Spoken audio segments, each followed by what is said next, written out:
They say history is written by the victors, but when it comes to geopolitics, the narrative is often written by the loudest voice. In the case of the Ukraine-Russia conflict, one side of the story has dominated headlines, painting Russia as the aggressor. And let's be clear, there's no excusing an invasion. But have you ever stopped to ask, why did it come to this? Behind the soundbites lies a story of broken promises, NATO's relentless eastward push, and ignored warnings that date back decades.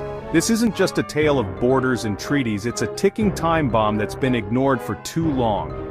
Let's unravel the truth they don't want you to see. Stay tuned, because this is about to get raw and unapologetically honest. To understand today's crisis, let's first talk about NATO. Founded in 1949 as a security alliance, NATO's mission was to safeguard democratic freedoms and counter Soviet aggression. Sounds noble, right? But let's not kid ourselves. NATO was a power move, designed to keep the USSR in check. After the Cold War ended in 1991, the Soviet Union dissolved, and many thought NATO's mission was over. But instead of stepping back, NATO expanded. Between 1999 and 2004, NATO added 10 countries to its roster, many of which were former Warsaw Pact members. To Russia, this wasn't just expansion, it was an existential threat. Imagine losing an empire only to watch your rival build alliances right on your doorstep. It's like losing your home, then finding your enemy hosting block parties on your old porch. In 1990, U.S. Secretary of State James Baker assured Soviet leader Mikhail Gorbachev that NATO would move not 1 inch eastward if Germany reunified. This wasn't a casual comment, it was a verbal understanding that shaped the Soviet decision to step back from Eastern Europe peacefully, and USSR dissolved Warsaw Pact, which was Russian NATO. But what happened next? NATO moved east anyway. By 1999, Poland, Hungary, and the Czech Republic were NATO members. By 2004, 7 more nations joined. Russia called it betrayal. The West called it strategy. Open letters were written. Prominent U.S. officials and academics, including George Kennan, the architect of the Cold War containment policy, warned that this expansion was a grave mistake. Kennan, in a now famous 1997 op-ed, called NATO's push east the most fateful error of American policy in the entire post-Cold War era. His prediction? That it would provoke a harsh reaction from Russia. Decades later, his words sound eerily prophetic. In 2008, NATO announced that Ukraine and Georgia would one day join the alliance. This was a direct threat to Russia's sphere of influence. William Burns, now the CIA director, warned Washington in a memo titled "Niet means Niet," that NATO's moves would provoke a fierce Russian response, including war. Yet, instead of heeding the warnings, the West continued its expansion. This decision wasn't just reckless, it was catastrophic. In 2009, NATO granted Bosnia and Herzegovina a membership action plan, bringing them closer to joining the alliance. This move was framed as a step toward stability in the Balkans, but for Russia, it was yet another chess piece being moved into the Western camp. The Balkans, historically influenced by Russia, were now slipping further out of their orbit. It's not just about geography, it's about trust. Each NATO expansion eroded Russia's faith in the West's intentions. Russia's modern policies aren't just about politics or power, they're about survival. Historically, the Russian state has faced existential threats from Western powers time and time again. Here are the 5 key events that scarred Russian history and planted the seeds of its mistrust.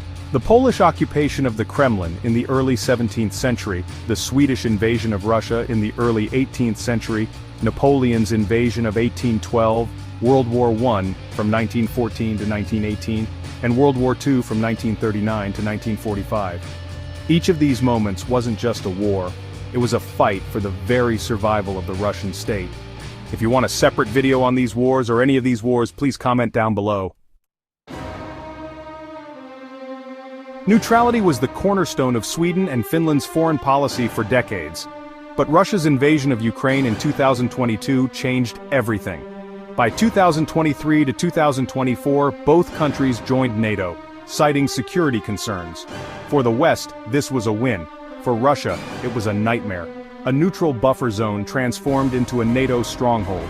Russia now faced NATO forces not just in Eastern Europe, but along its northern borders too. The encirclement was complete. Ukraine conflict is the outcome of ignoring open letters and the warnings.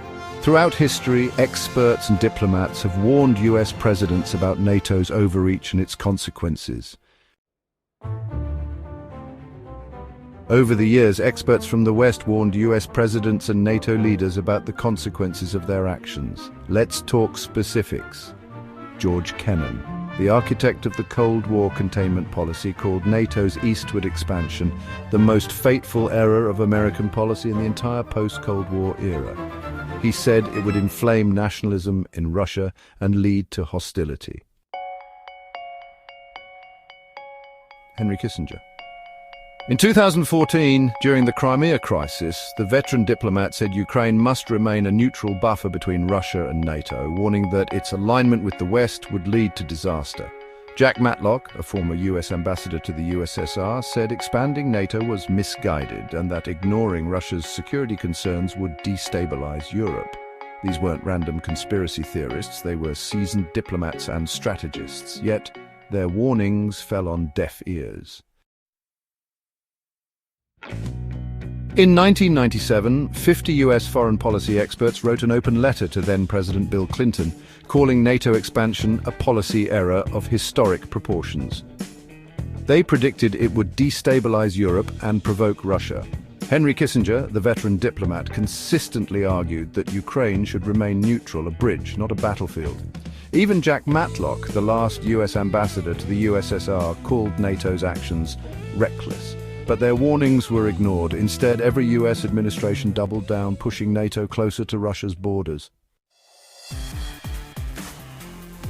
The 2007 Munich Conference, Putin's warning to the West. In 2007, during the annual Munich Security Conference, Vladimir Putin delivered a speech that served as a stark warning to the West. He accused NATO of pushing its frontline forces closer to Russia's borders, calling it a serious provocation that eroded mutual trust. Putin questioned against whom is this expansion directed, and challenged the West to account for the assurances given during the dissolution of the Warsaw Pact, promises that NATO would not expand eastward. This sentiment has since been echoed by many American strategists who recognize how these actions may have contributed to rising tensions between Russia and the West. Ukraine caught in the crossfire. Ukraine's story is tragic. After the Soviet Union fell, Ukraine was torn between two worlds, its historical ties to Russia and its aspirations to align with the West. In 2014, Ukraine's pro-Russian president Viktor Yanukovych was ousted in what Russia saw as a US-backed coup. Shortly after, Russia annexed Crimea, citing the need to protect its Black Sea fleet and Russian-speaking populations. The West called it aggression, Russia called it defense. And Ukraine became the battleground for two superpowers vying for control. The 2022 invasion, a consequence, not a start. In February 2022, Russia invaded Ukraine, a brutal and inexcusable act. But let's be honest, this didn't happen in a vacuum. For decades, the West ignored Russia's security concerns, expanded NATO, and used Ukraine as a chess piece in its geopolitical game. When the red lines were crossed, Russia retaliated.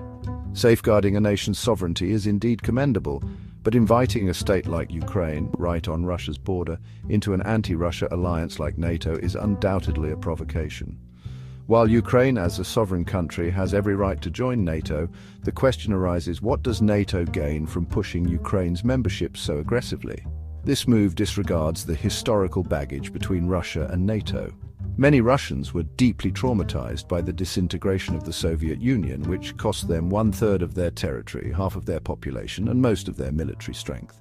To them, it felt like an unjust settlement imposed during their moment of maximum vulnerability. They view any state leaving Russia's sphere of influence as both a strategic loss and a national humiliation. When analyzing why Ukraine was attacked, these factors cannot be ignored. Does this justify Russia's invasion? Absolutely not. Its actions are criminal. However, the West is not innocent either.